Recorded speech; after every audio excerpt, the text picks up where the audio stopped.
जैसा कि आप सभी को पता है कि हिंदी विभाग ने विभागीय विशेष व्याख्यान श्रृंखला का शुभारंभ किया है और उसी शुभारंभ की कड़ी में आज यह दूसरा व्याख्यान होने जा रहा है। विभागीय विशेष व्याख्यान श्रृंखला के अंतर्गत आज का यह दूसरा व्याख्यान, जिसका विषय है हिंदी कहानियां और हाशिए का समाज। और आज की वक्ता जो विदुषी हैं वो हिंदी विभाग की हमारी वरिष्ठ शिक्षिका डॉक्टर सुमित्रा जी हैं। हम सब जानते हैं डॉक्टर सुमित्रा जी एक अच्छी लेखिका भी हैं। एक अच्छे लेखन क्रम से में रत रहते हुए और जो उनकी वैचारिक समझ है, आज हम उन दोनों का से लाभान्वित होंगे। जो भी विद्यार्थी इस व्याख्यान में हैं उनको पाठ्यक्रम से संदर्भित सामग्री के रूप में भी लाभ होगा और साहित्य की वैचारिकी के रूप में भी लाभ होगा।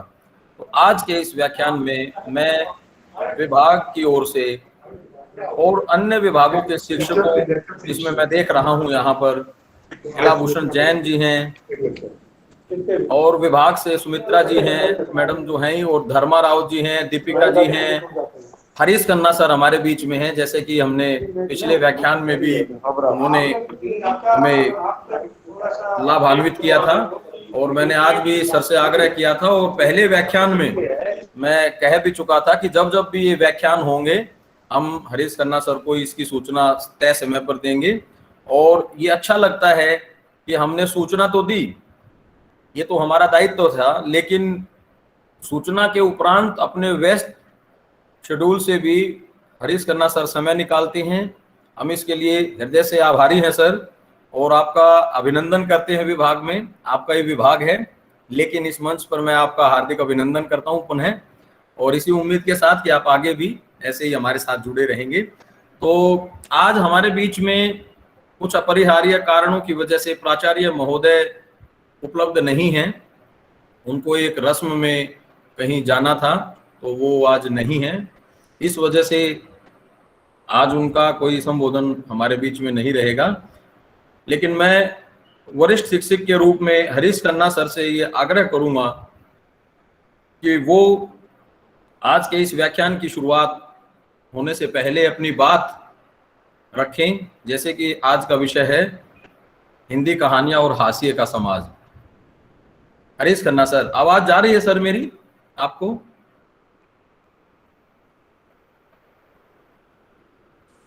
मेरी आवाज आ रही है आपको?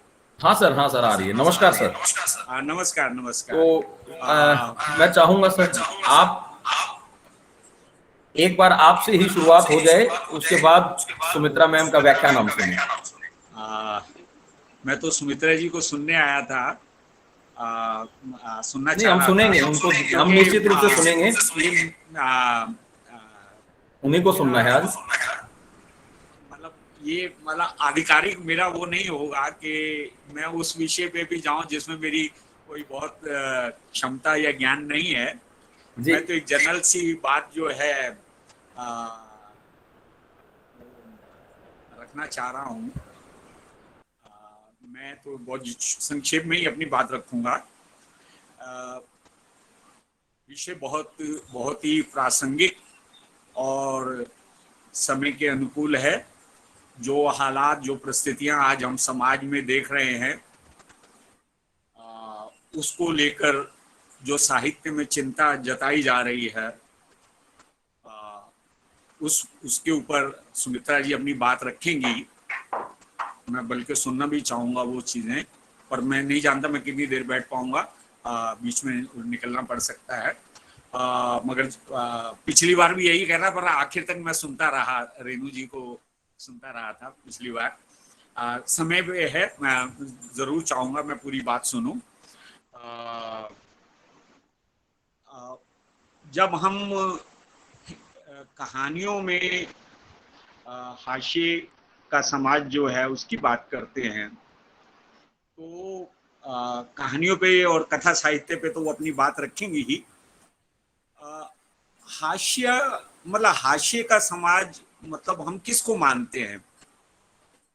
जैसे कि नाम से ही कि ऐसा समाज जो जिसको किनारे कर दिया गया हो, जो समाज के केंद्र में ना हो, जो मूल धारा में ना हो समाज की, ऐसे समाज के लिए जो है ये शब्द प्रयोग किया जाता है, हाशिए का समाज। तो हाशिए का समाज जो है उसमें कौन लोग आते हैं? मेरा मानना है कि हाशिए के समाज में समाज के उपेक्षित, दलित, वंचित, विपन्न लोग तो आते ही हैं। इसके अतिरिक्त आदिवासी, किसान या वह वर्ग जो समाज में पिस रहा है, जिसमें या मैं ये कहना चाहूँ कि जो जिनको वो जो समता या समानता मिलनी चाहिए समाज में, जिनको नहीं मिल रही, वो सब हाशिए में आ जाते हैं। इस दृष्टि से स्त्रियों को भी मैं उसी धारा में मानता हूँ, क्योंकि स्त्री चाहे कितनी भी पढ़ लिख जाए, कितनी भी बड़ी हो जाए, कितने भी ऊंचे पद पर पहुंच जाए, मगर घर में जो उसकी परिस्थिति है या समाज में उसकी जो स्थिति, मैं शहरों की बात नहीं कर रहा, मैं विशेष तौर पे गांव में जो पढ़ी लिखी स्त्रियां नहीं हैं, जो अपने अधिकारों के प्रति सचेत नहीं हैं, या जिनकी आवाज को, जो अपनी आवाज को उठा ही नहीं सकती, वो स्त्रियां सारी की सारी वह भी इसी समाज में आ जाती हैं। और जहाँ तक कहानी और साहित्य का सवाल है या कथा साहित्य का सवाल है, साहित्य में हमेशा जो है ऐसे वर्ग के प्रति लोगों ने जागरूकता दिखाई है और संवेदनशीलता दिखाई है और अपनी बात को रखा है। जैसा कि आप जानते ही हैं कि साहित्य में तो एक तरह जो समाज में घटित होता है वही हम सब देखते हैं। जो समाज में अत्याचार, अन्याय, शोषण, असमानता,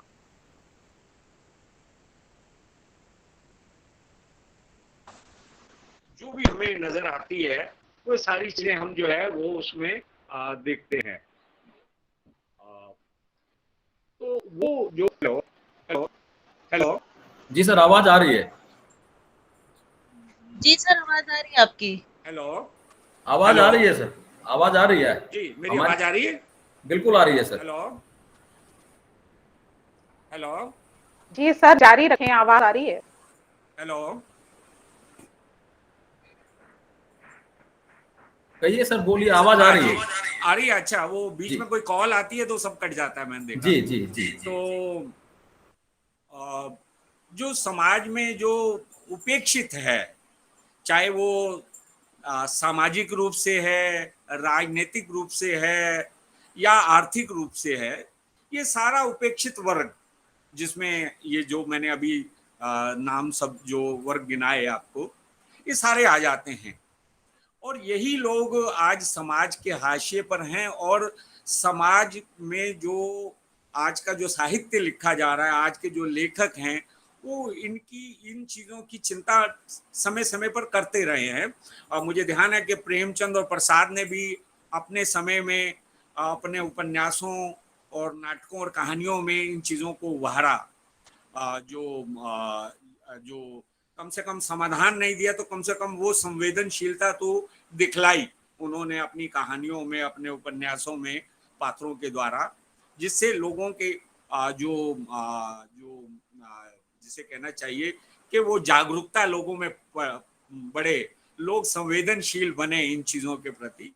तो ये सारी चीज़ें आज के साहित्यकार जो नए नए लोग आ रहे हैं, जो कहानियाँ सुमित्रा जी स्वयं भी लिखती हैं, तो ये सारी चीज़ें जो है, और ख़ास तौर पे विशेष तौर पे जब आप एक वर्ग विशेष से जो आप स्वयं अनुभव करते हैं या जो जो आपने स्वयं भोगा है, यानी आप देखते हैं लेखक दो तीन तरह के होते हैं। एक तो ये है जिन्होंने डायरेक्ट जो है उन चीज़ों को अपने जीवन में यथार्थ में भोगा है, वो जब साहित्य में लिखते हैं तो उसकी एक अलग तरह से एक पहचान बनती है। और दूसरे लेखक वो होते हैं जो बहुत ही आपकी आपकी समस्याओं के प्रति जो है बहुत जागरूक होते हैं, संवेदनशील होते हैं। बेशक वो उस वर्ग से उनका ताल्लुक ना भी हो, तो भी वो उन चीजों को अपने साहित्य में लिखते हैं, देखते हैं और रखते हैं उन चीजों को। और तीसरे जो है, जो समाज में जो वैचारिक एक द्वंद्व है, जिस तरह से आज की जो जो विचारों का आप देखेंगे साहित्य में, एक तरफ तो जो प्रगतिशील साहित्य है, वो साहित्य जो है वो अपने आप में जो है वर्ग संघर्ष की बात करता है, मगर उसी साहित्य में आप अगर समाजवादियों की भूमिका देखेंगे या जो उस वर्ग से जो लोग रहे हैं वो उन लोगों की बात देखेंगे तो आपको वो चीजें नजर आएंगी। फिर वही हो गई प्रॉब्लम। जी हेलो जी, मेरी बात सुनाई दे रही है आपको? हाँ सर, आ रही है, बिल्कुल हेलो आवाज आ रही। सर नेटवर्क की कोई प्रॉब्लम है शायद, मुझे लगता है। हेलो, हम मेरी बात सुनाई दे? सॉरी, मैं वो बार बीच में फोन आते हैं तो उससे गड़बड़ हो जाती है। जी सर, जी तो मैं ये कहना चाह रहा था कि अगर लेखक स्वयं उस भोगे हुए यथार्थ में से निकला हो तो वो ज्यादा ऑथेंटिक और ज्यादा अच्छे ढंग से अपनी बात को रखता है। इसका मतलब ये नहीं है कि वो लोग जो इन इश्यूज के प्रति संवेदनशील हैं वो जागरूक, वो अच्छा नहीं लिखते, ऐसा नहीं मानता मैं। मगर जिसने स्वयं अनुभव किया, अब मैं अभी डॉक्टर अंबेडकर के कुछ संस्मरण देख रहा था। मतलब आप कल्पना कीजिए, इतना महान व्यक्ति समाज का, जिन्होंने हमारे देश का संविधान जो है वो लिखा, वह व्यक्ति उनके बचपन की घटनाओं को पढ़िए तो मतलब आपके रोंगटे खड़े हो जाएंगे। वो घटनाएं पढ़कर जो है, वो जब स्कूल में पढ़ते थे, मैं अभी मधुलिमे की एक पुस्तक पढ़ रहा था, अंबेडकर एक चिंतन, एक छोटी सी किताब है, मार्केट में शायद मिल भी जाए, बहुत रेयर बुक है। उसमें एक संस्मरण के बारे में मधु जी ने लिखा कि जब अंबेडकर स्कूल में पढ़ते थे तो प्यास लगती थी स्कूल में, तो उनको टीचर को कहना, वो नल को हाथ नहीं लगा सकते थे और टीचर को कहना पड़ता था कि मुझे प्यास लगी है। वो चपड़ासी को कहता था, और चपड़ासी वो एक लेडी थी मराठा जाति की, वो मतलब वो इतनी असंवेदनशील थी इस चीज के लिए कि वो उसको छूना भी पसंद नहीं करती थी उनकी किसी चीज को। वो पानी जब वो खोलते थे, और जिस दिन वो चपड़ासी स्कूल में नहीं हो तो उस दिन उनको पूरा दिन प्यासा रह जाना पड़ता था। मतलब आप कल्पना कीजिए कि इतना महान व्यक्ति, इतना पढ़ा लिखा व्यक्ति, जो बाद में जब नौकरी में जाता है, बड़ौदा के रियासत के द्वारा जब उनको स्कॉलरशिप मिलती है, कोलंबिया यूनिवर्सिटी से जाके पीएचडी करके आते हैं वो, और अपनी बात को जो है वो पढ़ के आते हैं, पीएचडी करके आते हैं। तो और उसके बाद उनको अपने बड़ौदा रियासत के जो उसका सचिव बनाया जाता है, जो सेना की उसमें प्रमुख बनाया जाता है। जब वो आते हैं उनको कोई लेने नहीं आता, उनका कोई आदर सम्मान नहीं किया जाता, उनके ऑफिस में उनको कोई पानी देना नहीं चाह। मतलब आप कल्पना कीजिए कि किस तरह से जो है वो युग था, और इस तरह के वो लोग थे जो जिनको ये सारी चीजें जो है सहन करनी पड़ती थी।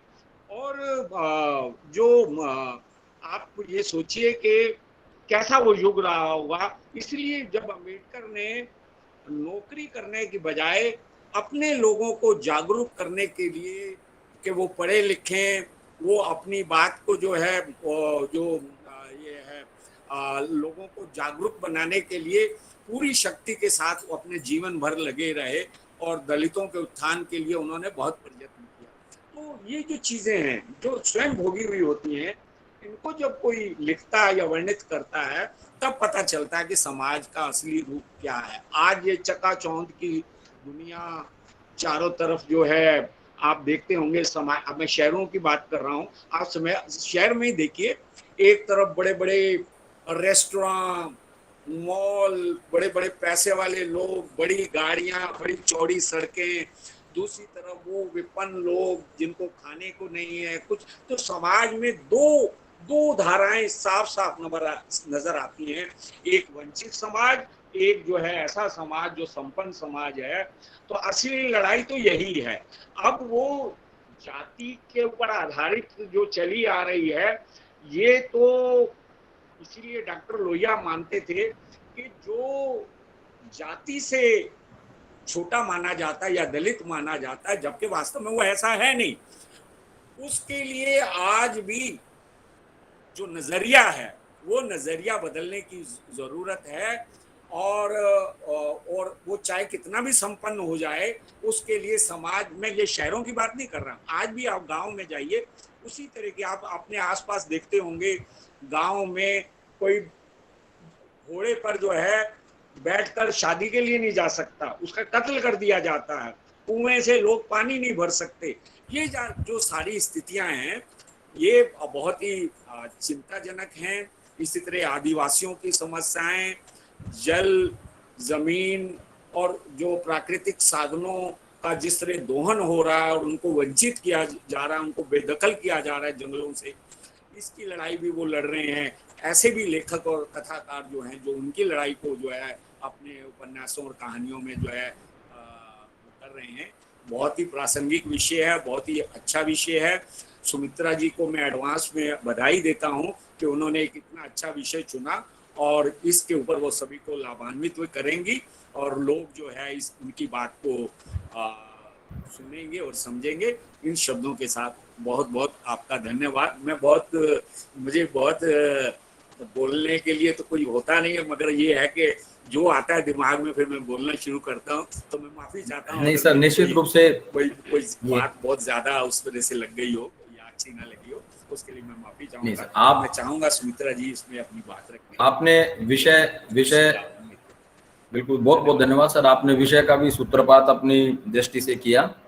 और अब मैं चाहूंगा कि विलंब ना करते हुए हमारी आज की जो वक्ता हैं डॉक्टर सुमित्रा जी, मैं उनको आमंत्रित करता हूं कि हिंदी कहानियां और हाशिए का समाज पर वो अपना व्याख्यान रखें। डॉक्टर सुमित्रा जी। जी धन्यवाद अमित जी। कार्यक्रम में उपस्थित हमारे वरिष्ठ शिक्षक हरीश खन्ना जी, हिंदी विभाग के प्रभारी अमित सिंह जी, हिंदी विभाग की ही संस्था सृजन के परामर्शदाता रामरूप मीणा जी, और हमारे हिंदी विभाग के शिक्षक जो भी मुझे सुन रहे हैं, अनिल राय जी, दीपिका और धर्मा, और बाकी के नाम मुझे पता नहीं है, और इला जी, और हमारे कॉलेज के और भी शिक्षक साथी, प्रिय विद्यार्थियों और सभी सुधीजनों जो इस कार्यक्रम के माध्यम से मुझसे जुड़े हुए हैं, मैं सभी का हार्दिक अभिनंदन करती हूँ। अमित सिंह जी को बहुत धन्यवाद देना चाहती हूँ कि उन्होंने इस विशेष व्याख्यान श्रृंखला का आरंभ किया और मुझे मौका दिया कि मैं आप सभी के समक्ष उपस्थित होकर अपनी बात आप तक पहुंचा सकूं। तो मुझे ऐसा लगता है मित्रों कि एक समर्थ, स्वस्थ और लोकतांत्रिक समाज के लिए सबसे ज्यादा जरूरी है कि वह यह सुनिश्चित करे कि उसके भूभाग में निवास करने वाले सभी नागरिकों को जीवन की मूलभूत सुविधाएं होती हैं, भोजन, आवास, शिक्षा, रोजगार, ये सब मुहैया होनी चाहिए। अपने जीवन में आगे बढ़ने के लिए प्रगति के अवसर समान रूप से उपलब्ध होने चाहिए और जाति, लिंग, भाषा, क्षेत्र या अन्य किसी भी आधार पर किसी भी तरह का भेदभाव का सामना नहीं करना चाहिए। इस कसौटी पर मित्रों, अगर मैं अपनी सामाजिक व्यवस्था का आकलन करती हूँ तो मैं पाती हूँ कि स्थिति बिल्कुल भी उत्साहवर्धक नहीं है। आज़ादी के इतने वर्ष बीत जाने के बावजूद ऐसी मतलब ऐसे बहुत सारे वर्ग समुदाय मौजूद हैं, उनको रेखांकित किया जा सकता है, जो गरिमा के साथ, मानवीय गरिमा और अस्मिता के साथ जीवन जीना तो बहुत दूर की बात है, उनको अपनी जिंदगी को व्यतीत करने के जो बिल्कुल आवश्यक साधन हैं वो भी उन्हें उपलब्ध नहीं है। यहाँ तक कि मित्रों, हमारे देश की जो आधी आबादी है, अर्थात जो महिलाएं हैं, वो अपनी अस्मिता के लिए कैसे संघर्ष कर रही हैं आप सभी जानते होंगे। और इसका सबसे बड़ा उदाहरण मित्रों, आप अभी एक दो दिन पहले की अखबारों की सुर्खियों को ही देखकर लगा सकते होंगे, जो दिल्ली में अभी 9 साल की बच्ची के साथ जो घटना हुई है। वह घटना अपने आप में यह बताने के लिए काफी है कि हमारा समाज, हमारा वो समाज, वो इंसानों का समाज जिसे प्राणियों में सबसे श्रेष्ठ माना गया है। तो यह माना गया है ना कि 84 लाख योनियों में से मनुष्य का जीवन जो मिलता है वो सबसे ज्यादा श्रेष्ठ होता है। और श्रेष्ठ उसको इसलिए माना गया है कि बुद्धि और भावना के स्तर पर मनुष्य को सबसे ज्यादा अच्छा माना गया है। और भावना के स्तर पर इसलिए कि भोजन की, प्रजनन की और वात्सल्य की भावना तो पशुओं में भी मौजूद होती है, मगर मनुष्य जो है प्रवृत्तियों के आधार पर, भावनाओं के आधार पर इससे कहीं उच्चतर मुकामों को हासिल कर चुका है। उसके पास करुणा की, सहयोग की, दया की, समर्पण की, श्रद्धा की, भक्ति की, इस तरह की बहुत सूक्ष्म मानवीय भावनाएं और प्रवृत्तियां मौजूद होती हैं। और जिसके कारण ही यह माना जाता है कि मानवीय समाज जो है वो सबसे, मानव समाज सबसे उत्तम समाज है। मगर अपने देश में जो कुछ घट रहा है, जो कुछ भी जैसा हो रहा है, और वो भी देश की आधी आबादी के साथ, तो यह समाज व्यवस्था पे बहुत प्रश्न चिन्ह लगा देता है कि हम कहाँ जा रहे हैं। बुद्धि के स्तर पर तो इतना उन्नत हो गए कि चांद तक अपना यान उतार दिया है, मंगल पर जाने की तैयारी हो रही थी, मगर व्यवहार के स्तर पर, सोच के स्तर पर, मानवीयता के, संवेदनशीलता के आधार पर हम कहाँ पर आ खड़े हुए हैं। तो ये बहुत सारे प्रश्न चिन्ह भारतीय समाज व्यवस्था के सामने हैं। बहुत सारे वर्गों को और समुदायों को चिन्हित किया जा सकता है, जो आज भी कहीं ना कहीं हाशिए पर मौजूद हमें नजर आते हैं। और जिसमें सबसे बड़ा वर्ग जो था उसके बारे में मैंने आप लोगों के सामने चर्चा की कर दी है, हमारे देश की महिलाएं या स्त्रियां। और इसके अलावा जातिगत भेदभाव का शिकार लोगों की संख्या भी कोई कम नहीं है, जिसके ऊपर काफी कुछ लिखा गया है स्त्री विमर्श के नाम से और दलित विमर्शों के नाम से। समाज के हाशिए पर पड़े हुए इन लोगों के बारे में, इनके इनके शोषण, उत्पीड़न, इनके स्वप्न, इनकी आकांक्षाएं, इनकी जीवन के विविध पक्ष, काफी कुछ साहित्य में इन सब के बारे में लिखा गया है। तो मगर इसके अलावा एक अन्य वर्ग को भी मैं चिन्हित करना चाहूंगी, जो कि समाज द्वारा प्रस्तुत चुनौतियों से भी पहले उसके सामने चुनौती होती है उसके शरीर से उत्पन्न चुनौती। किसी रोग के कारण, किसी दुर्घटना के कारण, जन्मजात या अन्य किसी वजह से अपने बहुमूल्य अंग को खो चुके लोगों की परिस्थितियां कैसी होती होंगी, उनकी चुनौतियां कैसी होती होंगी, इसका आकलन इसका आकलन तो भुक्तभोगी ही कर सकता है, मुझे ऐसा लगता है। उसकी तुलना मित्रों मुझे लगता है कि इस तरह से की जा सकती है, जैसे किसी योद्धा को आधे अधूरे हथियार देकर रण क्षेत्र में भेज दिया जाए। उस योद्धा के सामने युद्ध की विभीषिका जो है, युद्ध का की जो भयावहता है, वो तो अन्य लोगों के समान ही है, परंतु उसका सामना करने के लिए जो औजार उसके पास होने चाहिए, जो अस्त्र शस्त्र उसके पास होने चाहिए, वो अन्यों की अपेक्षा बहुत थोड़े हैं। और उससे यह अपेक्षा की जाती है कि उन आधे अधूरे अस्त्र शस्त्रों के साथ वो जीवन की उस लड़ाई को का ना केवल सामना करे, अपितु अपने जो उसके समकक्ष लोग हैं, कम से कम उनके बराबर तो आ ही जाए। तो यह उसके लिए कितना मुश्किल होता होगा, इसका अनुमान लगाया जा सकता है। वासुदेव शरण अग्रवाल जी ने इस निशक्त जन वाला जो वर्ग है, जिसे कि मोदी जी ने दिव्यांग वर्ग के नाम से पुकारा है, वासुदेव गिरिराज शरण अग्रवाल जी ने एक पुस्तक की भूमिका में उस समुदाय के बारे में बहुत सटीक लिखा है, जिसकी मैं आप लोगों के सामने चर्चा करना चाहूंगी।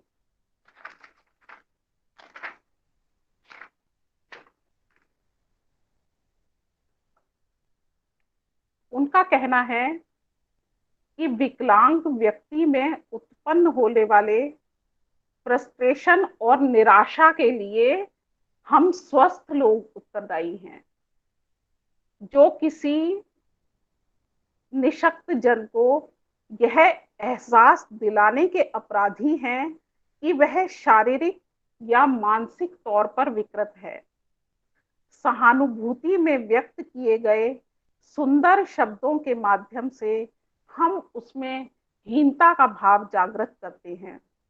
परिणामतः हम पुण्य के पर्दे में इस वर्ग के प्रति बहुत बड़ा पाप कर बैठते हैं।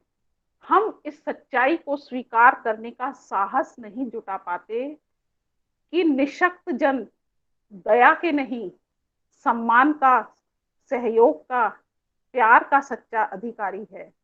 यदि ऐसा हो जाए तो वे लोग जिनकी विकलांगता में उनका अपना खुद का कोई हाथ नहीं है, स्वयं हमारे बराबर खड़े होने की शक्ति प्राप्त कर सकेंगे। मित्रों, और गिरिराज शरण अग्रवाल जी ने एक बात बहुत ही ज्यादा सटीक कही है, जिसकी चर्चा मैं अभी आगे करने जा रही हूँ। वह कहते हैं कि विकलांग वर्ग के विषय में एक बात और भी है। यदि किसी विकलांग ने आत्मबल और साहस से स्वयं को समाज के सामने स्थापित करने का प्रयास किया है और इस संदर्भ में उसने कुछ महत्वपूर्ण उपलब्धियां भी प्राप्त की हैं, तब भी जाने अनजाने उसकी क्रियाशीलता और उसकी आकांक्षाओं की हत्या ही की है। यह समाज के सामने गिरिराज शरण जी जो है एक प्रश्न चिन्ह उपस्थित करते हैं। वह कहते हैं कि याद कीजिए दस्तोवस्की नामक उस महान लेखक को, जिसने क्राइम एंड पनिशमेंट जैसे विशिष्ट उपन्यास को लिखकर साहित्य जगत में अपनी अमिट छाप छोड़ी है। यहाँ यह भी विचारणीय है कि वह मानसिक रूप से रोगी था। परिवार से, सगे संबंधियों से, समाज से निरंतर तिरस्कार और अपमान मिलते रहने से अंत में वह आत्महत्या करने पर विवश हो गया।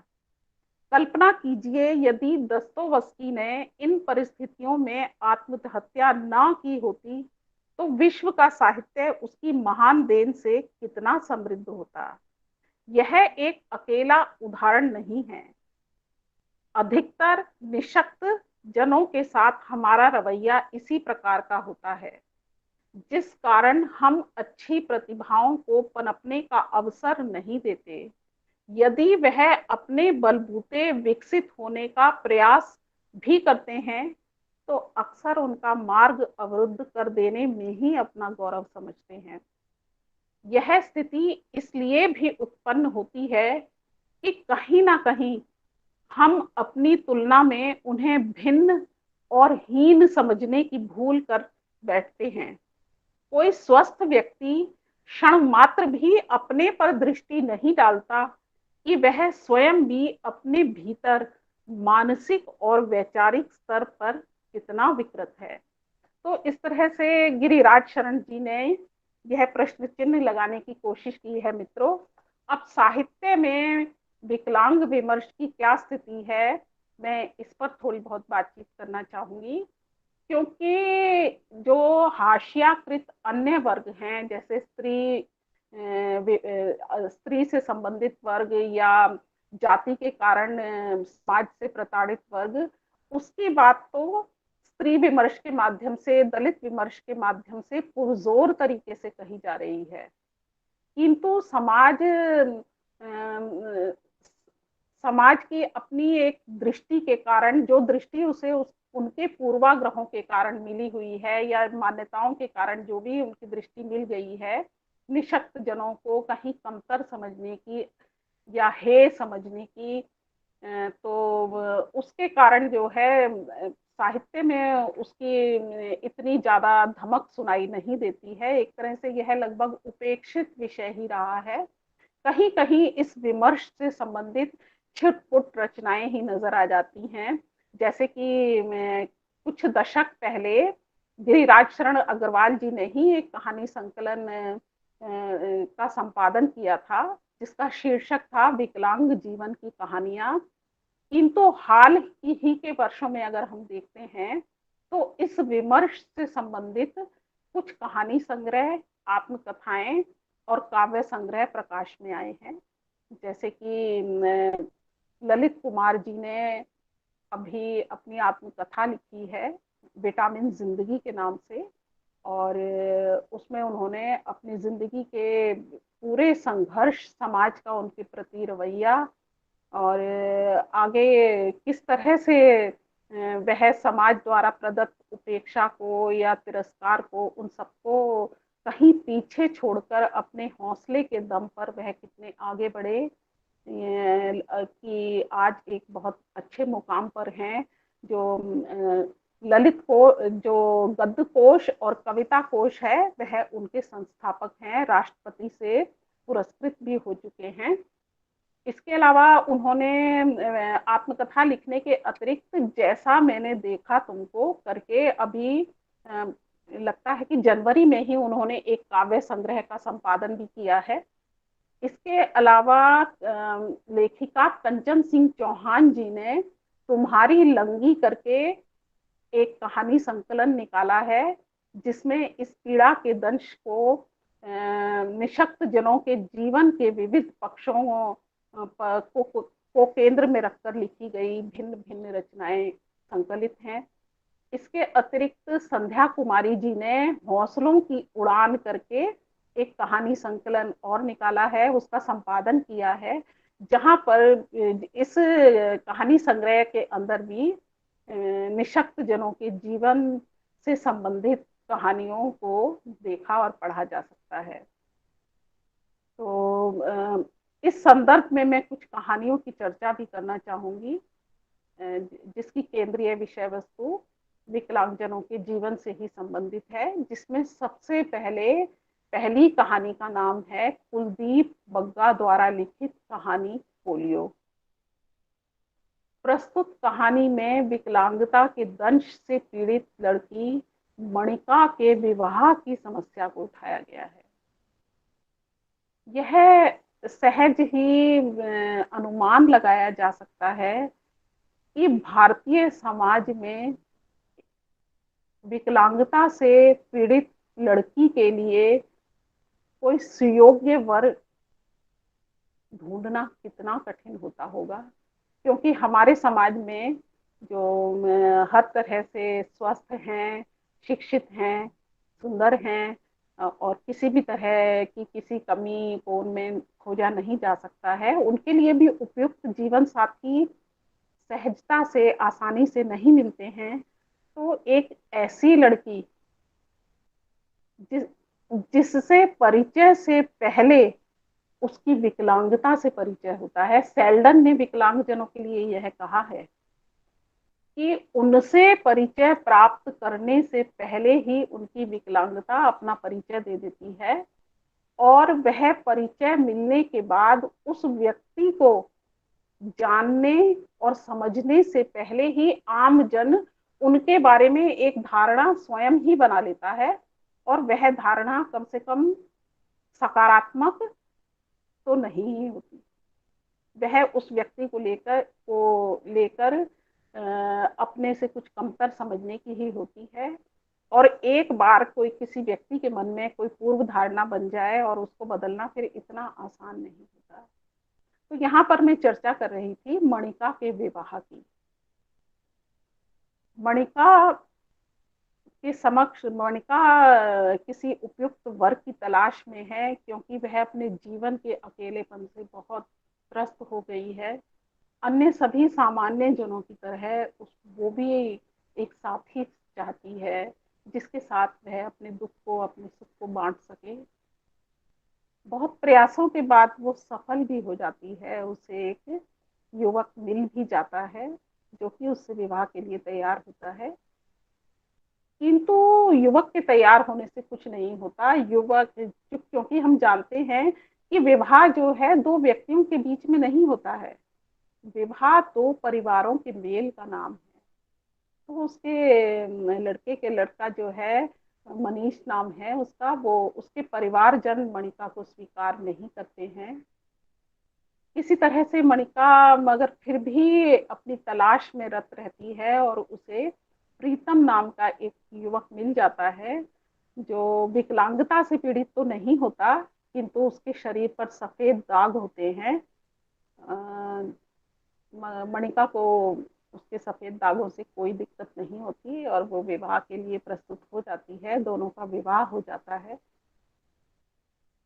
किंतु विवाह हो जाने के पश्चात मणिका अपने आप को कहीं ठगा हुआ या छला हुआ महसूस करती है, जब उसे पता लगता है कि उसका पति जो है वो पुरुषत्व से हीन है।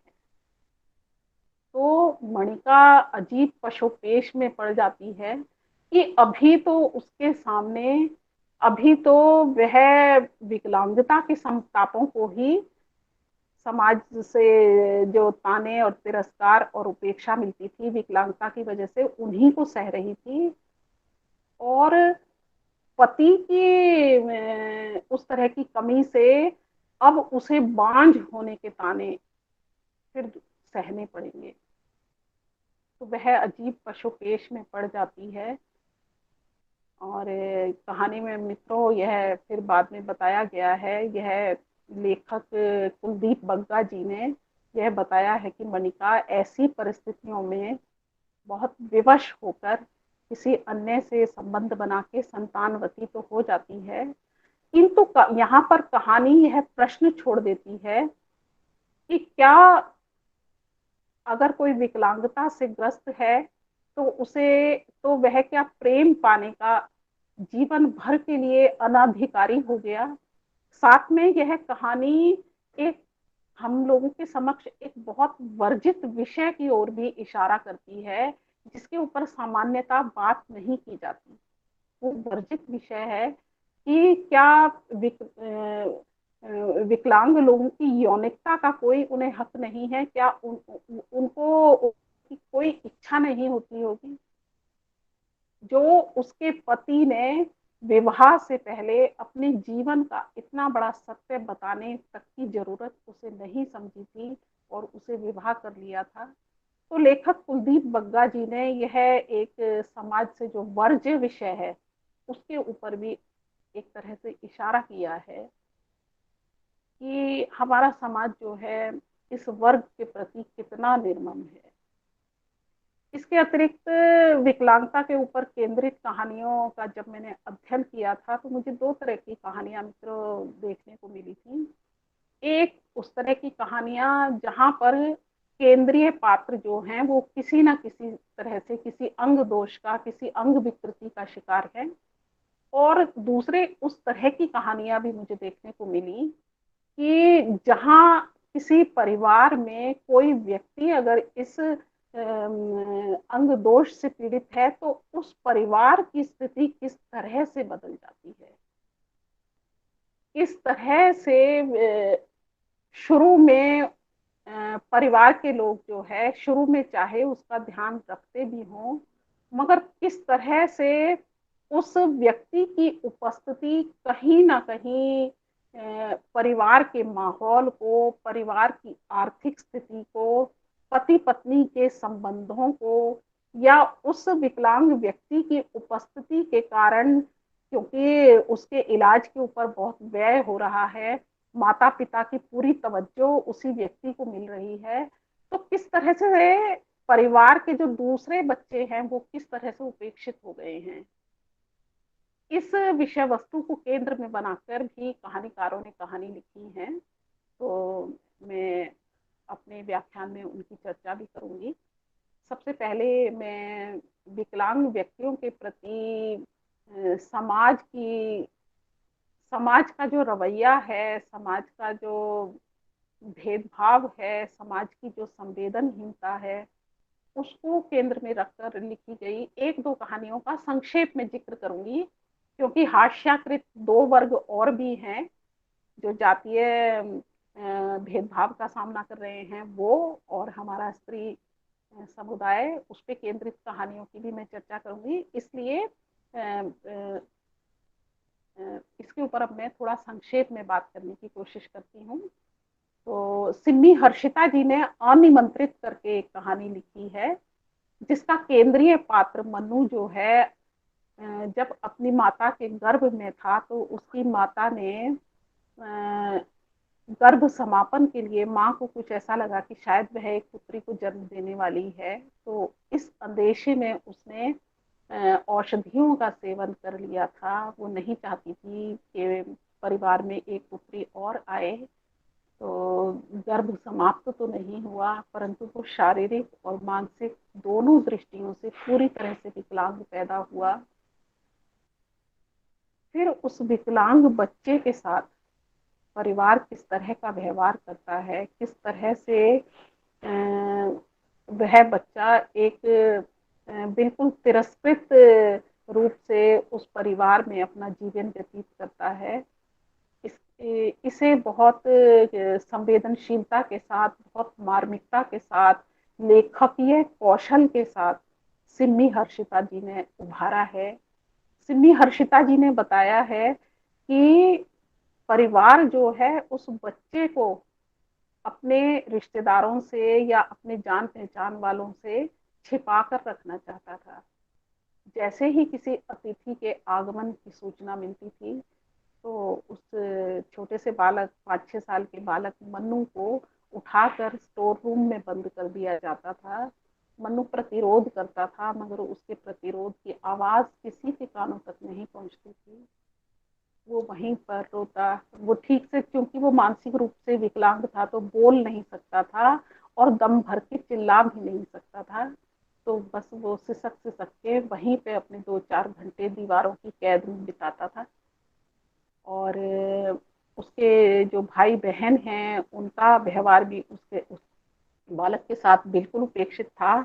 इसकी कुछ बहुत ही मार्मिक लाइनें हैं जिन्हें मैं आपके साथ शेयर करना चाहूंगी कि मनु का अस्तित्व अब भय और चिंता का विषय बन गया। घर को लगता जैसे वह एक धब्बा हो उनके सम्मान पर। उम्र बढ़ने के साथ नासमझ मनु की वही भोली बचकानी हरकतें अब पागल बन गईं। किसी अतिथि के आने पर मनु को इधर उधर से पकड़ कर या उठाकर या घसीट कर छोटे से सामान घर में बंद कर दिया जाता। बहता हुआ, आवाज करता हुआ नल का ठंडा पानी, वृक्षों की हरी टहनियां और घर के आगे का खुला बरामदा मनु की पसंद थी। अब इस तरह बंद कर दिए जाने के अन्याय के विरोध में मनु अंधाधुंध रोता। रोते रोते उसकी हिचकियां बंध जाती, वह पसीने से नहा जाता और थक हार कर फिर वहीं सो जाता। इस सारे अन्याय और अत्याचारपूर्ण निष्ठुर व्यवहार के कारण से अनजान मनु अब भी उसी आजादी से इधर उधर घर के बाहर घूमना खेलना चाहता था। कभी कभी मनु सबको धोखा देकर गेट खुला पा घर से बाहर आ जाता। पास पड़ोस के शैतान बच्चे उसे घेर कर खड़े हो जाते। कोई उसके बाल खींचता, कोई उसकी चम्मच ले लेता और कोई दूर दूर से चम्मच दिखाकर मनु को और आगे आने के लिए उकसाता। मनु अपने सामने बच्चों को पाकर खुशी से इधर उधर सिर घुमाने लगता। बच्चे ताली बजाकर और पागल पागल कहकर चिल्लाने और हंसने लगते। मनु घर में आने जाने के रास्ते पर या जहां तहां अपने कपड़ों और बालों में मिट्टी और तिनके लपेटे जबरदस्ती पीछे लग आए पशु की तरह बैठा होता और उसके बड़े भाई, जो अब और भी बड़े और समझदार हो गए थे, व्यस्तता और तेजी से उसके पास से कभी उससे अपने को बचाकर और कभी बिना देखे निकल जाते। भाइयों को अब उसे अपना भाई भाई कहने में संकोच होने लगा था। मनु आते जाते बूटों की आवाज को जिज्ञासा से सिर घुमा घुमा कर देखने सुनने लगता, पर बूटों को अब उसके प्रति कोई उत्सुकता, कोई जिज्ञासा, कोई आशा नहीं रह गई थी। वह जैसे लकड़ी का घोड़ा था, पालिश उतरा और टूटा फूटा खिलौना, अपने उपयोग का समय बीत जाने के बाद एक कोने में बेकार उल्टा सीधा पड़ा हुआ। घर में उसका होना पूरी तरह से आवश्यक और व्यर्थ था, वह फिर भी वहां था। तो बच्चों, मित्रों, ये है, यहाँ पे मेरा कहने का अभिप्राय सिर्फ इतना था कि तिरस्कार, अपमान और भेदभाव के दंश इस वर्ग के लोगों को सर्वप्रथम अक्सर अपने परिवारों से ही मिलते हैं। इसके अलावा पानू खोलिया जी की कहानी है जिसका नाम है अन्ना, और नरेंद्र नागदेव जी की कहानी है समापन। इन दोनों कहानियों के अंतर्गत जिक्र किया गया है कि विकलांग व्यक्ति की उपस्थिति परिवार की सामाजिक, आर्थिक और भावनात्मक स्थिति को किस तरह से प्रभावित करती है। यहाँ मैं अब विस्तार से उनका जिक्र नहीं कर पाऊंगी। मैं थोड़ा सा जातिगत वैषम्य पे आधारित जो कहानियां हैं उस पर अपनी दृष्टि उनकी चर्चा अब मैं करना चाहती हूँ। तो जातिगत वैषम्य को लेकर प्रेमचंद जी ने काफी कहानियों का सृजन किया है और उनकी कुछ कहानियां तो बहुत ज्यादा चर्चित हैं, जैसे कि सदगति है, ठाकुर का कुआं है, दूध का दाम है।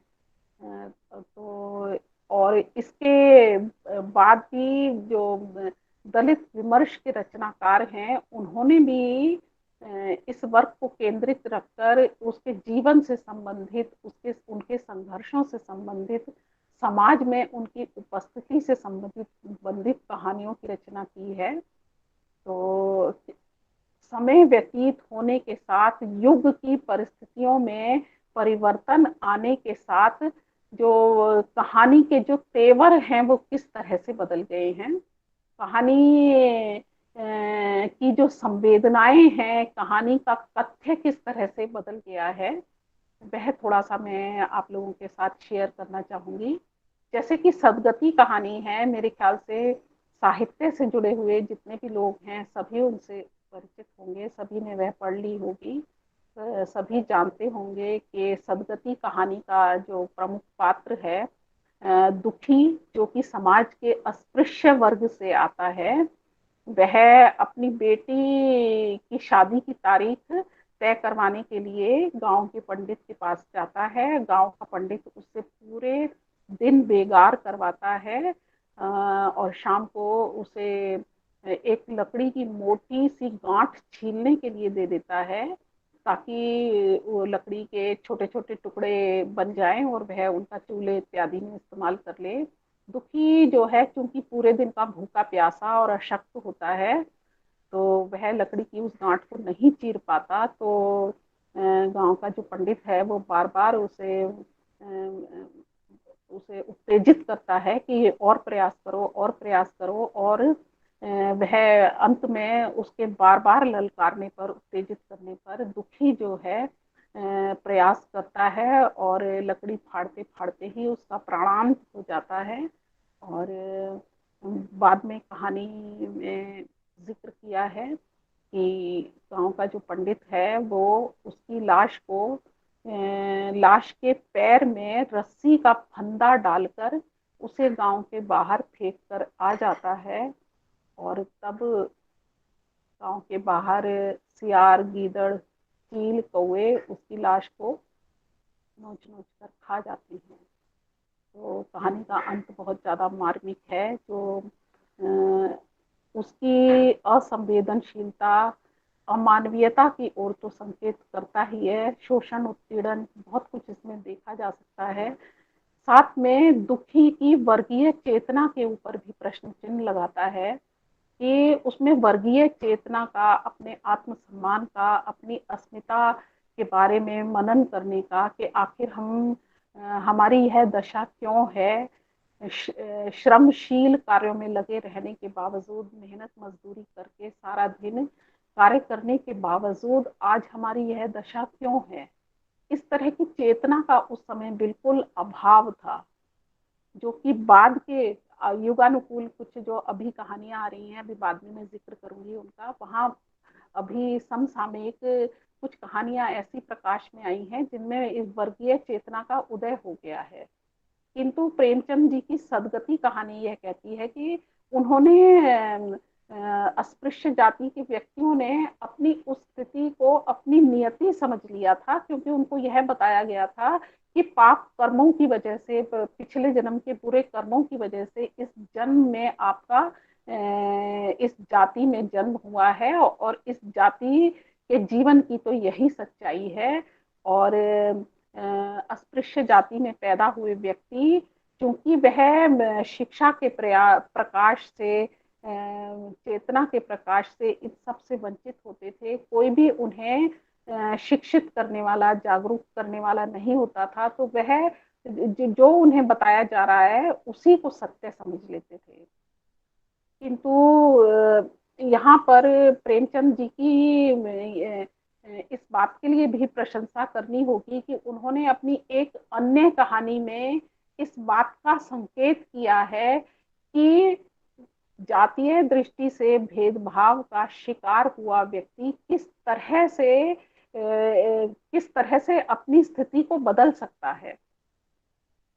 उस कहानी का नाम है सौभाग्य के कोड़े। आप सभी ने अवश्य ही वो कहानी पढ़ी होगी। उसका नायक नथुआ जो है वो भी समाज के शक्तिशाली वर्ग से संबंधित राय साहब के उत्पीड़न का शिकार होता है, और छोटा सा ही बिल्कुल अपराध कर देने पर दंड स्वरूप राय साहब द्वारा मार पीट कर भगा दिया जाता है। किंतु प्रेमचंद जी ने बाद में जिक्र किया है कि परिस्थितियां बदलती हैं।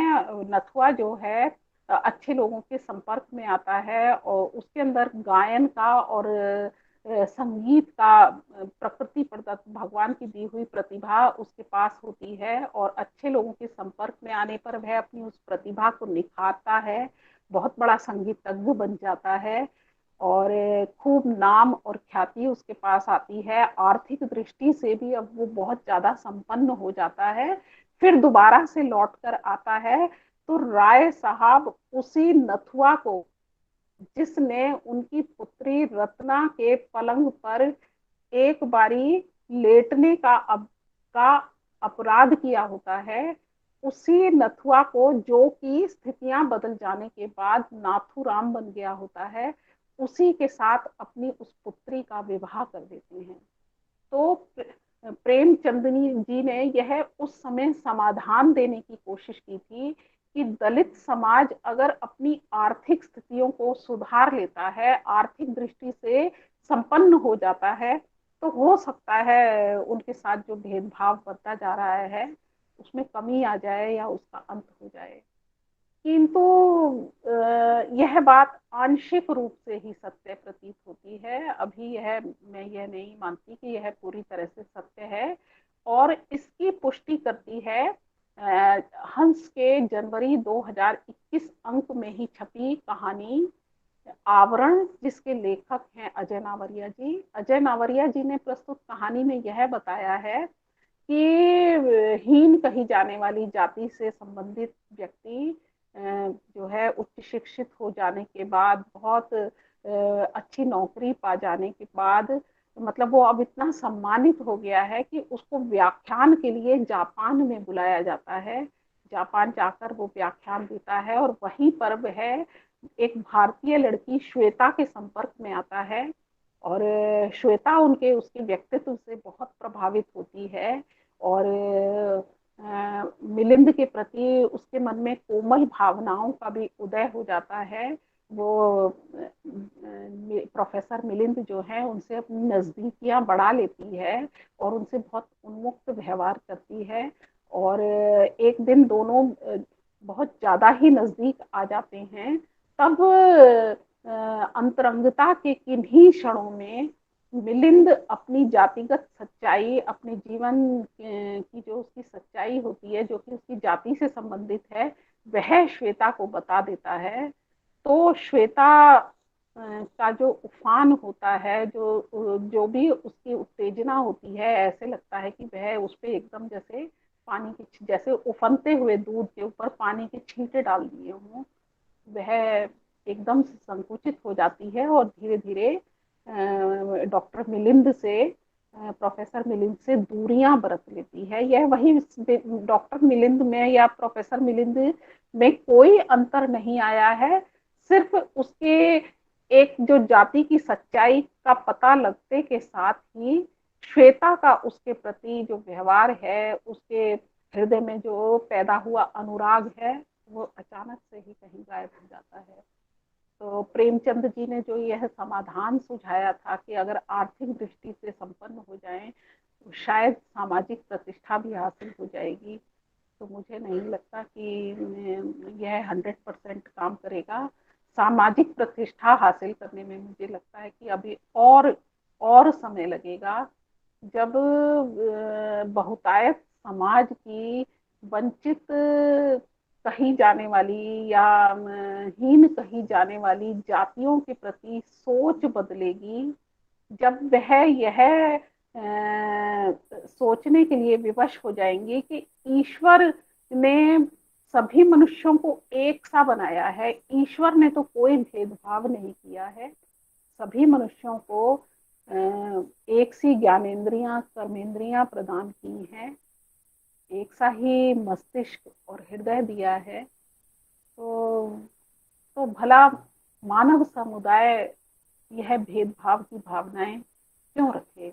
जब इसका जब इस तरह की भावनाओं का, इस तरह के विचारों का जब हृदय से स्वीकार हो जाएगा, तभी मुझे लगता है कि समाज में वह प्रतिष्ठा प्राप्त कर सकेंगे, अपने आप को दूसरों के समान महसूस कर सकेंगे। इसी क्रम में मैं एक और कहानी का जिक्र करना चाहूंगी जो हाल ही में शिव मूर्ति जी ने लिखी है और जिसका शीर्षक है बनाना रिपब्लिक।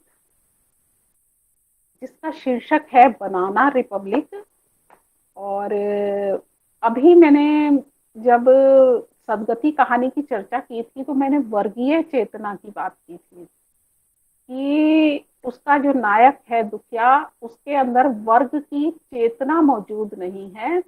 अपनी स्थितियों के लिए उसने नियति को उत्तरदायी मान लिया है कि मेरी किस्मत थी जो मैं इस समुदाय में, इस जाति में पैदा हुआ और अब तो मुझे ये सहना ही है। और साथ में यह है कि वो कमजोर भी होते थे, संगठित नहीं होते थे। अगर समाज के प्रभुत्वशाली वर्ग का, प्रभावशाली वर्ग का सामना भी करना चाहें तो सामना करने की शक्ति उनके पास नहीं थी। किंतु बनाना रिपब्लिक में शिव मूर्ति जी ने जिक्र किया है बदली हुई परिस्थितियों का।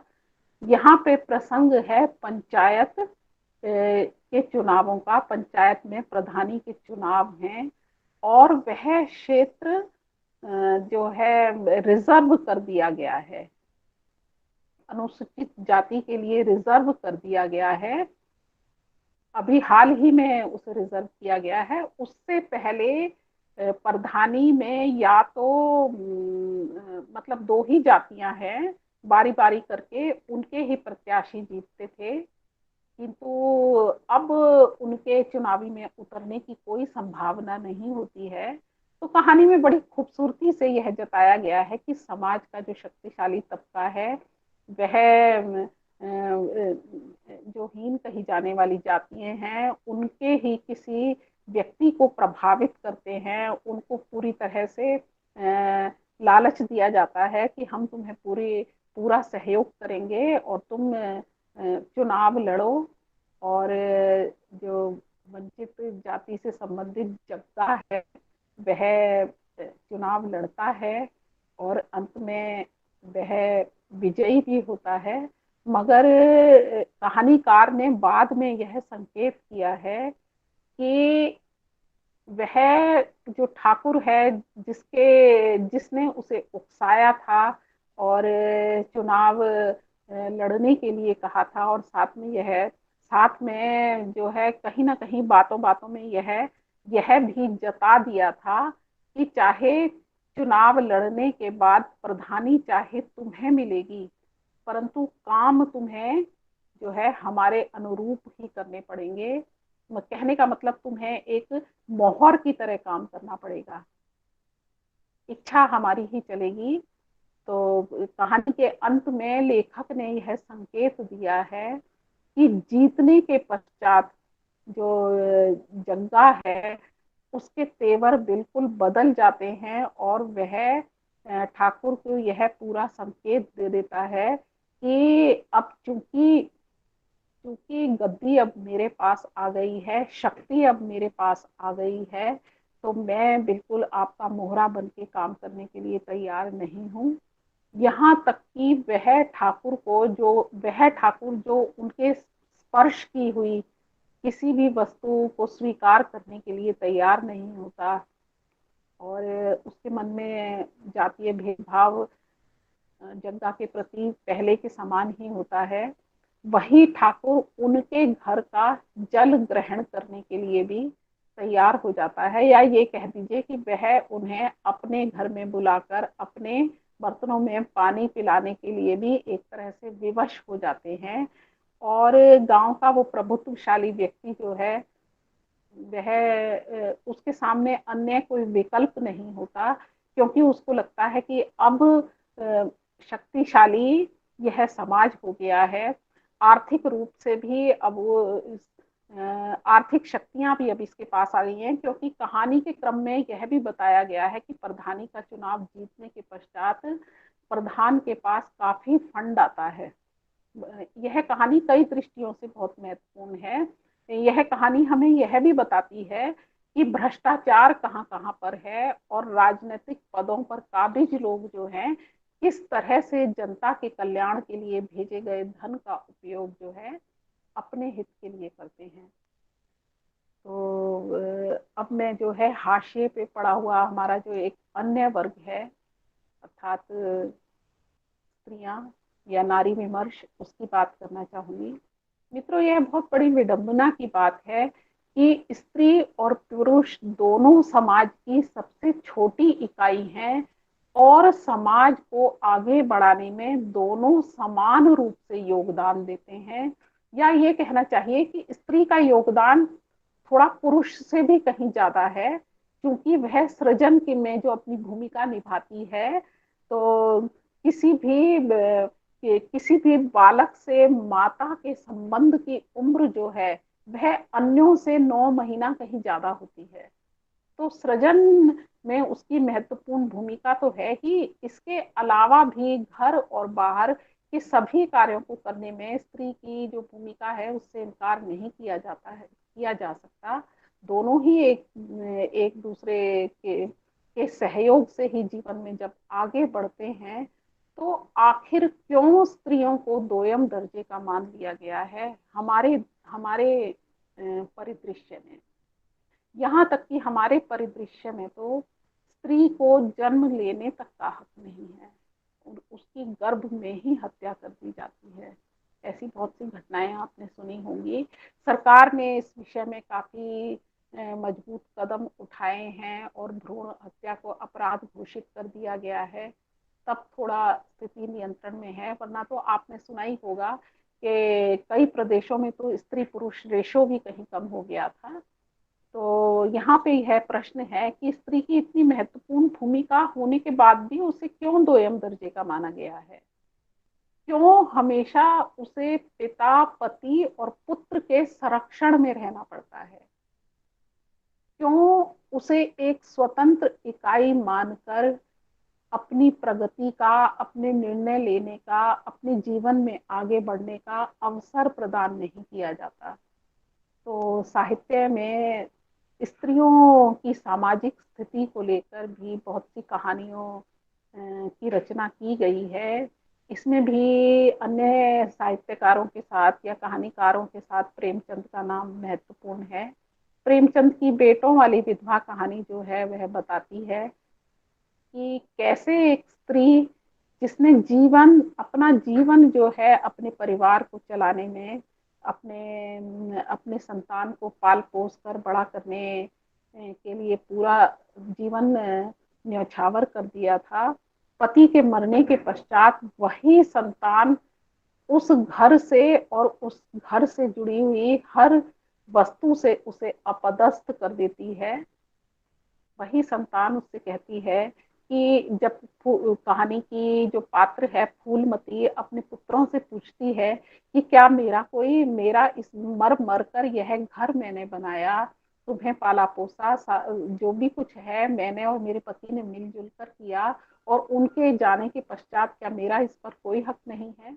तो पुत्र कहते हैं कि अब तुम्हारा इस पर कोई अख्तियार नहीं है, तुम सिर्फ रोटी और कपड़े की अधिकारिणी हो। कुछ यही बात जो है गबन में, जो वकील साहब की पत्नी है, गबन उपन्यास जो है उसमें वकील साहब की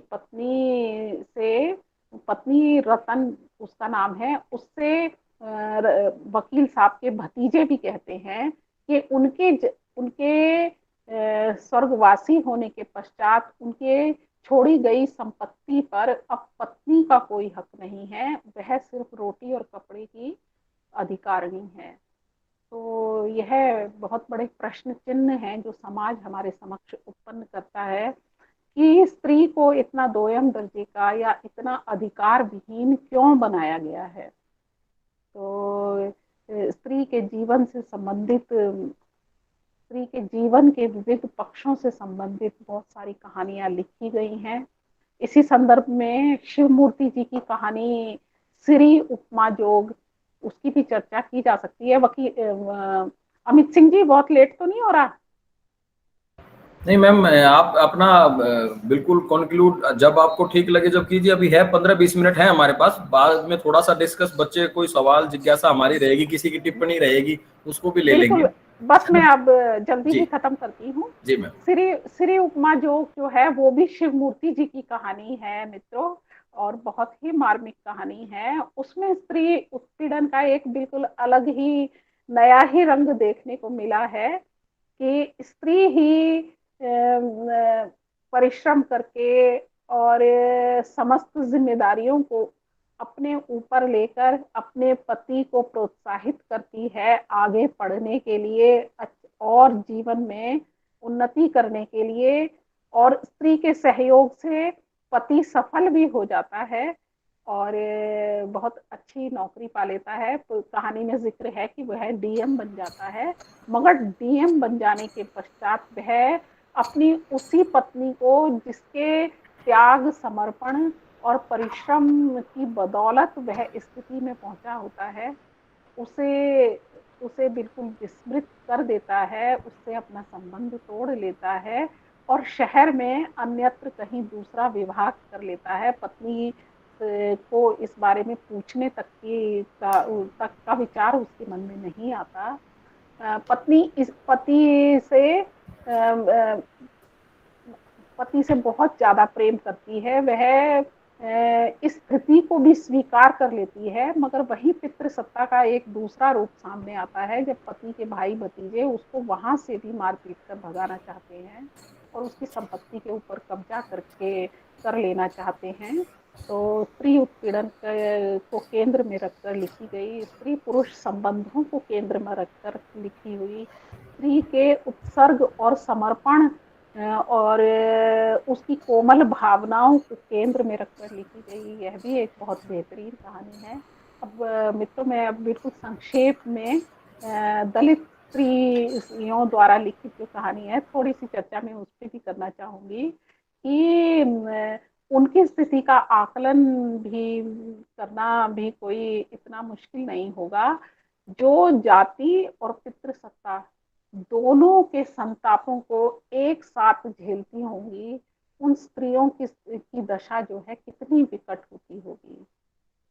जो घर से बाहर निकलती हैं तो जाति के कारण प्रताड़ित होती हैं, और जब घर के अंदर मौजूद होती हैं तो घर के पुरुष पितृसत्ता के कारण उनके साथ शारीरिक हिंसा करते हैं, दुर्व्यवहार करते हैं, उनके श्रम का कोई मतलब उनका कोई महत्व ही नहीं है, वह घर की सेवा के लिए ही एक तरह से है। तो इस दलित स्त्रियों के जीवन को, उनके दुखों को केंद्र में रखती हुई बहुत सारी रचनाएं जो है दलित लेखिकाओं द्वारा रची गई हैं।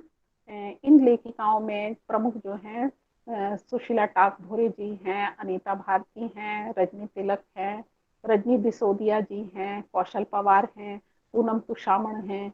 उन्होंने स्त्री जीवन के विविध पक्षों को लेकर, स्त्री उत्पीड़न के, स्त्री की जिजीविषा को लेकर सुशीला टाकभोरे जी की कहानी सिलिया की विशेष चर्चा की जाती है कि सिलिया जो है अस्पृश्य कही जाने वाली एक जाति से संबंधित बालिका है, और जिन दिनों वो स्कूल में पढ़ रही होती है तो अपनी एक सहपाठिन के घर जाती है।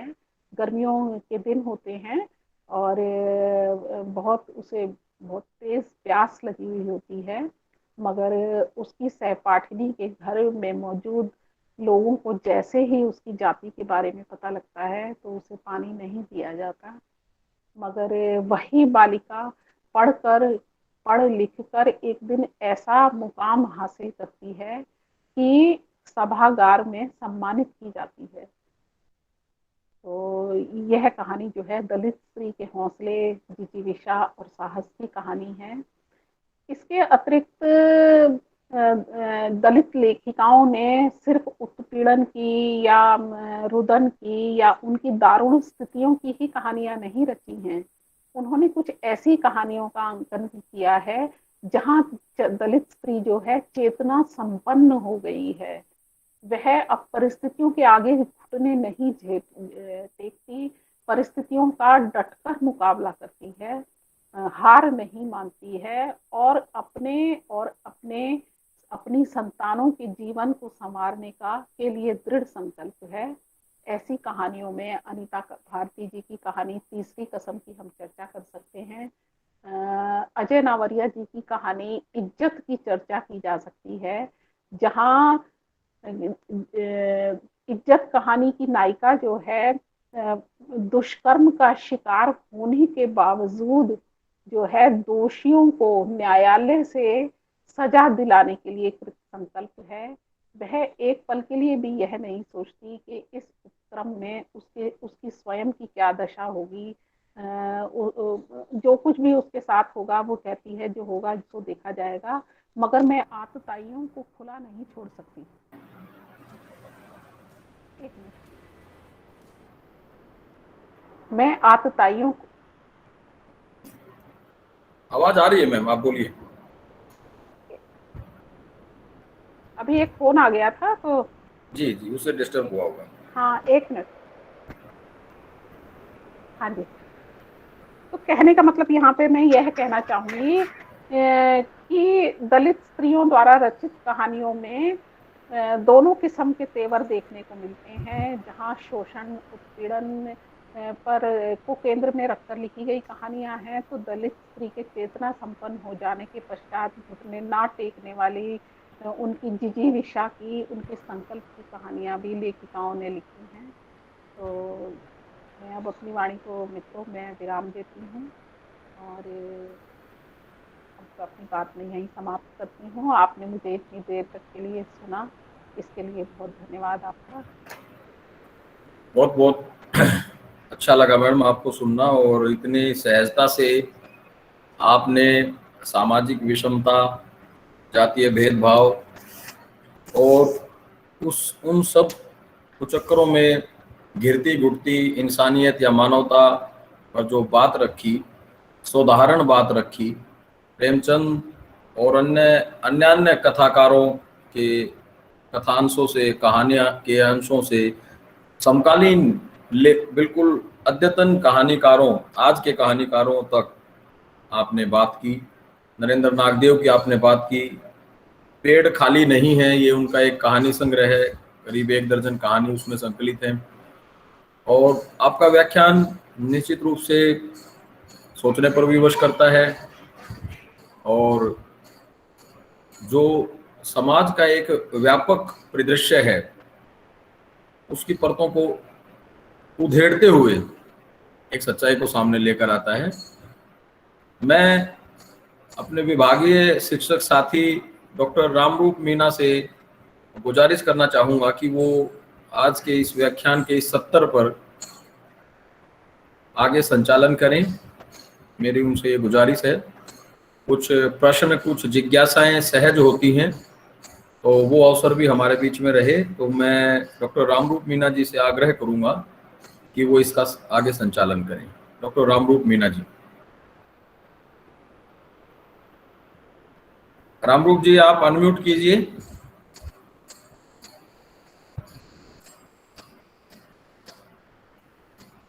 रामरूप मीणा जी,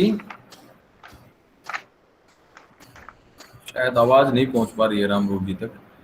चलिए मैं कंटिन्यू करता हूं।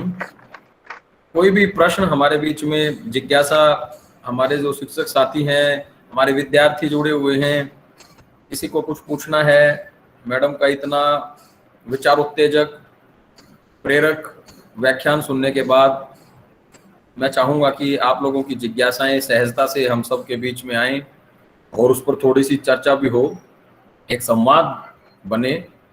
तो आप सबके की जिज्ञासाएं, आप सबके प्रश्न, आप की टिप्पणियां आमंत्रित हैं।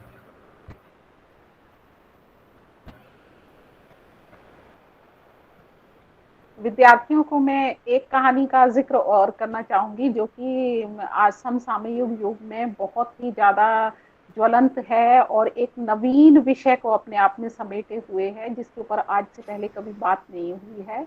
वो है शिवमूर्ति जी की ही कुच्ची का कानून।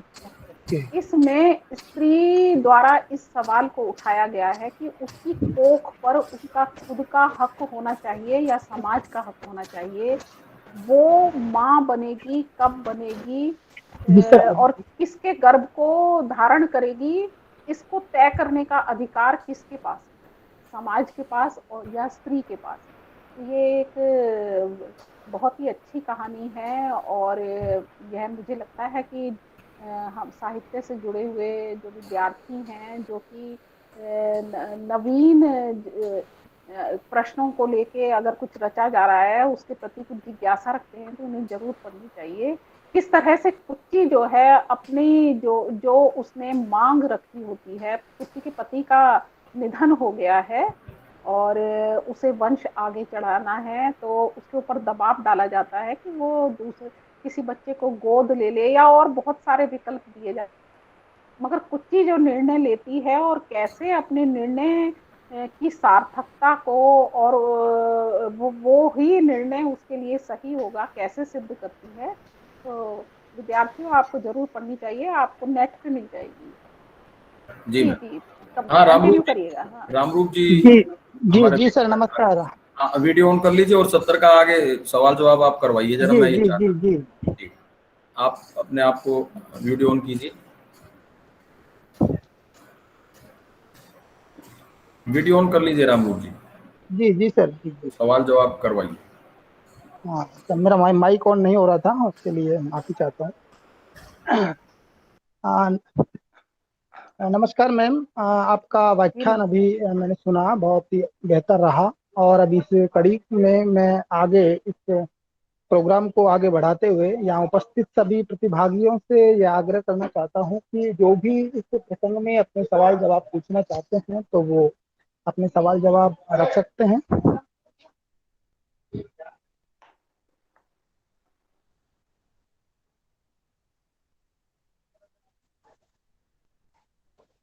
जो भी प्रतिभागी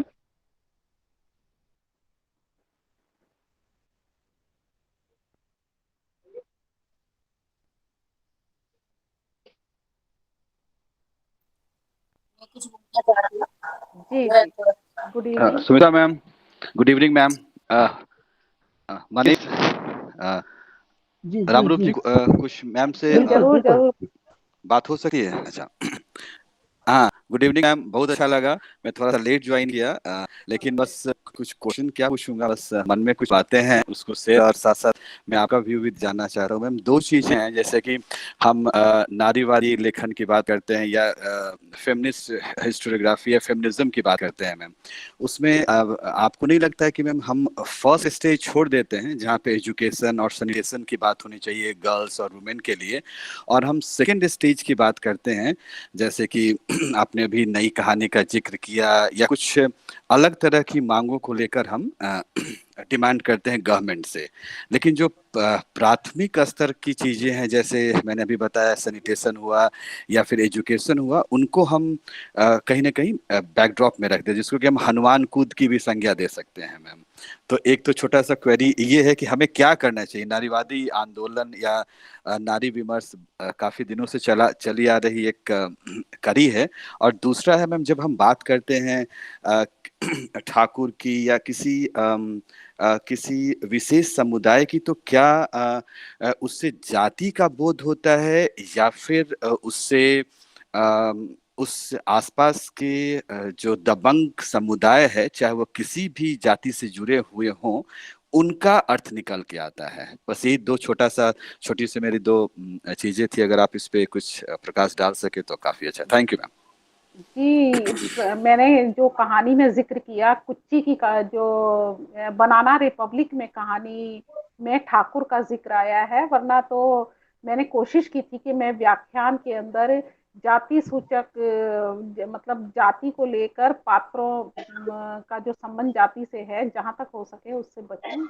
मगर प्रस्तुत कहानी में तो जो जो ठाकुर है, जो पात्र है, वो उस जाति का ही से ही संबंधित है। और आपको वर्णाश्रम व्यवस्था के अंतर्गत पता ही होगा कि जो वर्चस्वशाली जातियां उस समय में, मतलब अब थोड़ी परिस्थिति बदल रही है। आज जो है समाज जो बाबा साहब के प्रयासों से या और दूसरे हमारे रहे हैं चिंतक और विचारक और जो भी आंदोलन कर्मी हैं, उनके प्रयासों से कुछ हाशिए पे पड़ी हुई जातियों के कुछ लोग कहना चाहिए कि थोड़े से उनके पास भी ताकत आ गई है, मगर वो बिल्कुल मुट्ठी भर हैं। मुट्ठी भर भी नहीं कहना चाहिए, बहुत उनकी संख्या कम है।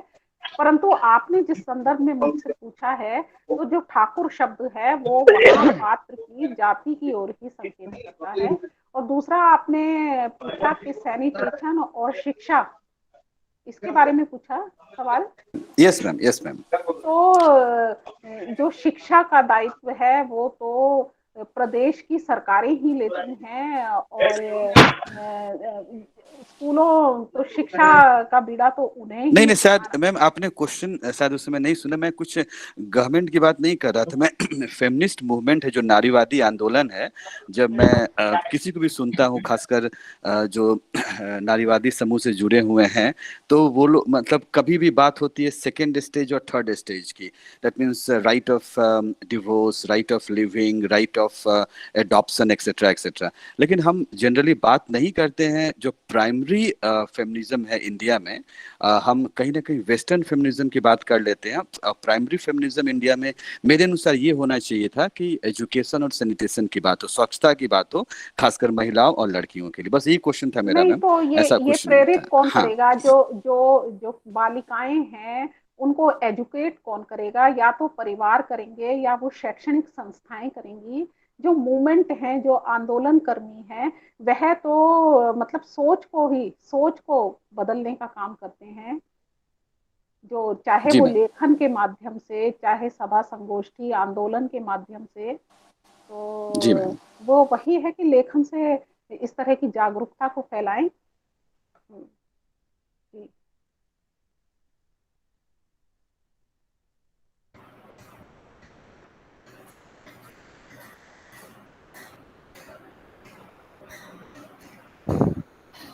हाँ, रामरूप जी। जी धन्यवाद। हाँ हाँ। जी जी जी जी धन्यवाद मैम। मनीष जी के बाद और कोई प्रतिभागी अपना सवाल मैम से पूछना चाहते हैं, कोई जिज्ञासा है तो वो अपना सवाल रख सकते हैं। मैं रामरूप जी सिर्फ 2 शब्द कहना चाहती हूँ। जी जी मैम। पहले तो सुमित्रा जी को बहुत बहुत धन्यवाद, इतना अच्छा व्याख्यान हमें बताने के लिए। मैंने भी कहानियों पर ही हालांकि अपना काम किया है, पर ये बिल्कुल ही एक अलग दृष्टिकोण मुझे सुनने को मिला, जो सचमुच मैं समझ सकती हूँ कि कितना सारगर्भित था, और सभी विषयों को हाशिए पर समाज के एक एक पॉइंट को किस तरीके से सुमित्रा जी ने हमारे सामने प्रस्तुत किया, जो शायद मेरे दिमाग में भी ये बात नहीं थी कि किस तरीके से इतने सारे हाशिए के समाज पर हो सकती हैं चीज़ें। और बहुत सारी नई बातें और नई कहानियों की चर्चा सुमित्रा जी ने की, जो बहुत ही एक तरह से ज्ञानवर्धक थी, या जो बिल्कुल नए समाज में आज जो घटित हो रहा है, जो बिल्कुल अंत में जो कहानी बताई कि अपने गर्भ में किसे रखे किसे नहीं रखे, ये भी मतलब ये सवाल अगर स्त्री के मन में हो रहा है या वो ये सवाल कर पा रही है, ये अपने आप में बहुत बड़ी बात है। और मुझे लगता है कि ये समाज की प्रगति का ही सूचक है कि स्त्री जो पहले सिर्फ छोटी छोटी चीजों के बारे में सोच पाती थी, आज इतनी गहराई से अपने को केंद्र में रखकर वो सोच पा रही है ये बात। तो ये एक समाज मुझे लगता है स्त्री की तरफ विकसित हो रहा है, या नारी जो है थोड़ी उसमें आज समाज में विकास कर रही है, जिसका ये सूचक मुझे लगता है। और मैं समझती हूँ जो ये समाज हाशिए पर है, जल्दी ही हमारा समाज और प्रगति करेगा, और ये हाशिए पर ना रहकर हम एक संपूर्ण समाज की कल्पना जो हमारे मन में है उसे हम भोग पाएंगे और जी पाएंगे। इस आशा के साथ बहुत बहुत धन्यवाद। थैंक यू रेणु धन्यवाद जी। मैम। धन्यवाद मैम, आपने बहुत ही सारगर्भित टिप्पणी की। अब हमारे साथ कोई और साथी सवाल पूछना चाहते हैं, कोई भी जिज्ञासा है तो रख सकते हैं।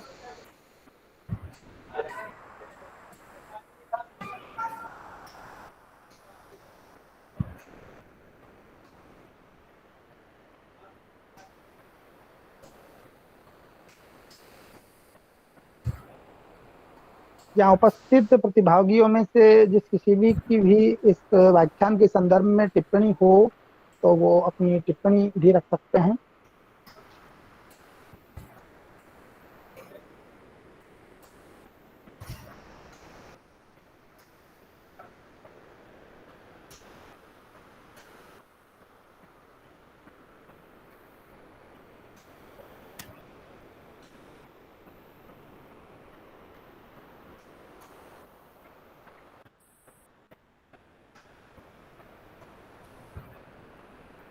सुरभि जी कुछ पूछना चाहते हैं। सुरभि जी कहिए।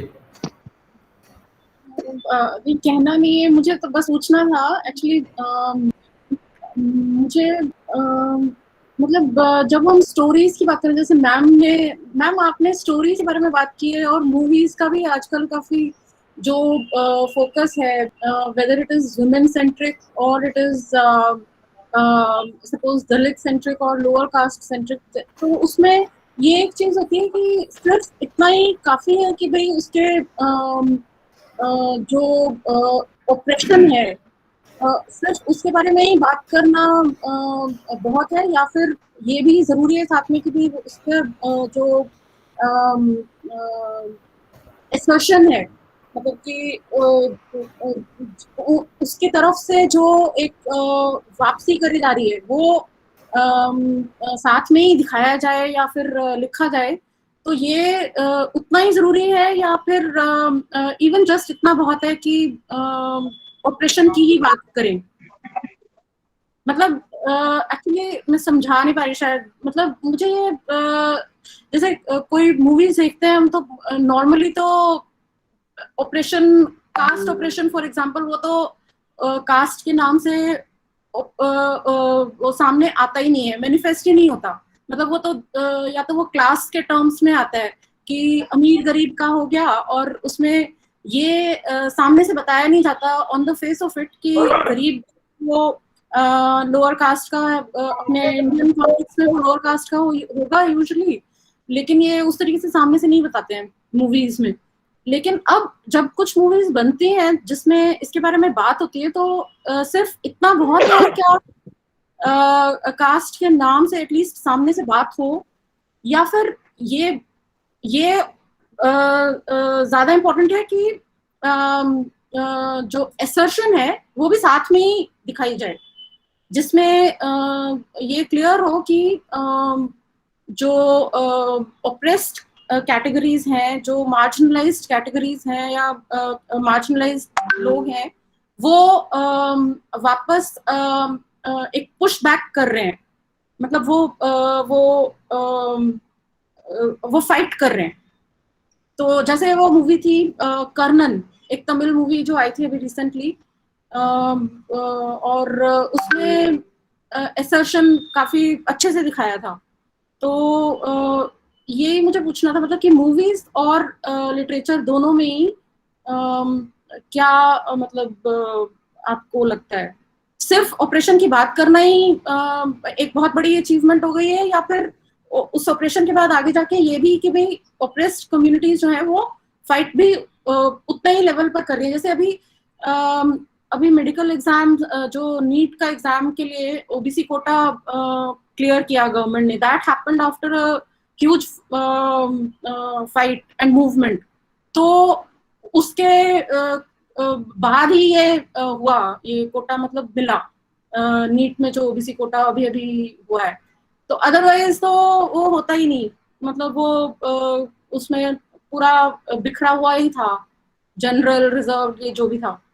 तो so that's what I was asking कि आपको क्या लगता है मतलब इसके बारे में? थैंक यू सुरभि, इतनी सटीक और सारगर्भित और इतना महत्वपूर्ण प्रश्न पूछने के लिए।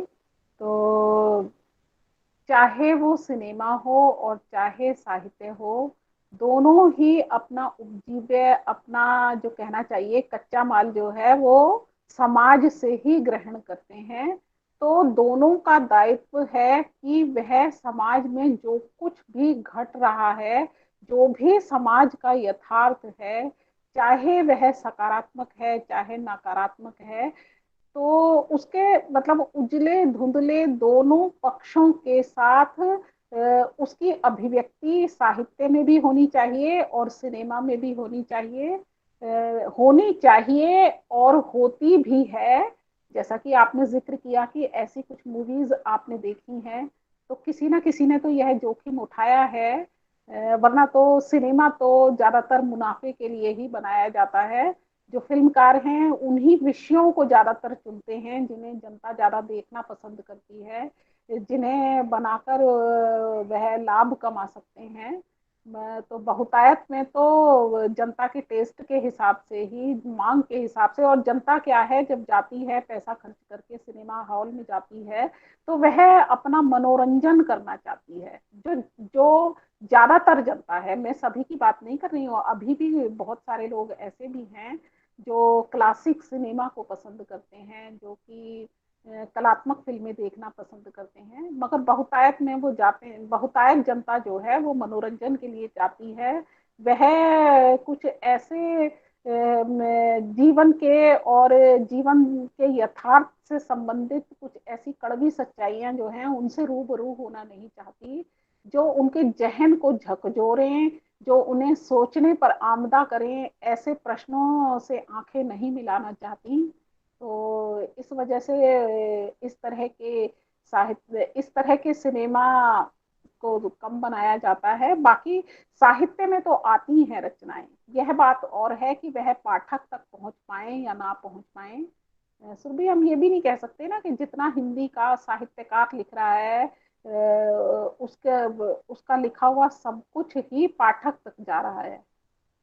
लिखने के बाद पाठक तक पहुंचना और जनमानस में लोकप्रिय होना, वो एक अलग चीज है।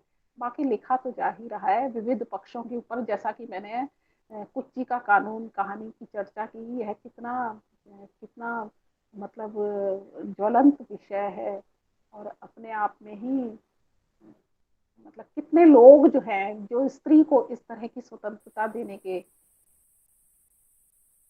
चाहिए। जी धन्यवाद। धन्यवाद मैम। अन्य कोई साथी अपनी जिज्ञासा रखता हो तो अपना सवाल रख सकता है।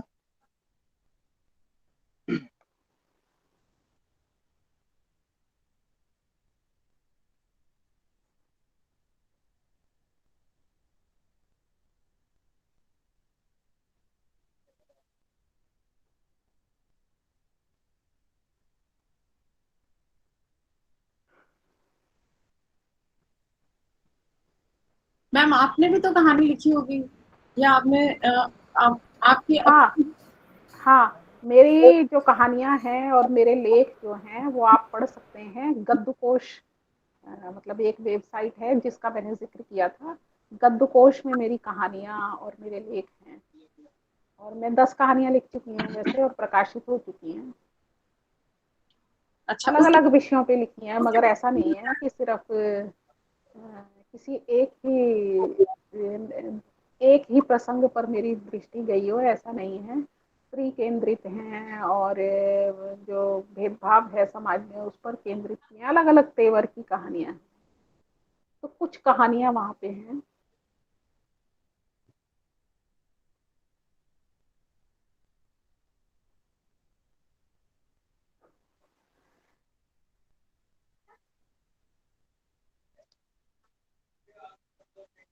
जी धन्यवाद मैम। आपने यहाँ पर पूछे गए सभी सवालों का बहुत ही सटीक जवाब दिया और प्रतिभागियों की जिज्ञासाओं का समाधान किया। अब मैं आज के इस व्याख्यान श्रृंखला की दूसरी कड़ी में कार्यक्रम के अंत में हमारे हिंदी विभाग के अध्यक्ष डॉक्टर अमित सिंह जी से आग्रह करूंगा कि वे मैम का धन्यवाद ज्ञापन करें। धन्यवाद रामरूप जी। औपचारिक धन्यवाद कहिए या समापन कहिए, विभागीय विशेष व्याख्यान श्रृंखला की दूसरी कड़ी में आज हुए इस व्याख्यान से और व्याख्यानोपरांत जो टिप्पणी एवं प्रश्न और उन प्रश्नों एवं जिज्ञासाओं और टिप्पणियों के संदर्भ में आज की वक्ता ने जितनी शिद्दत से उनका जवाब रखा, वो व्याख्यान की गहराई और उसकी सारगर्भिता को स्वतः स्पष्ट करता है।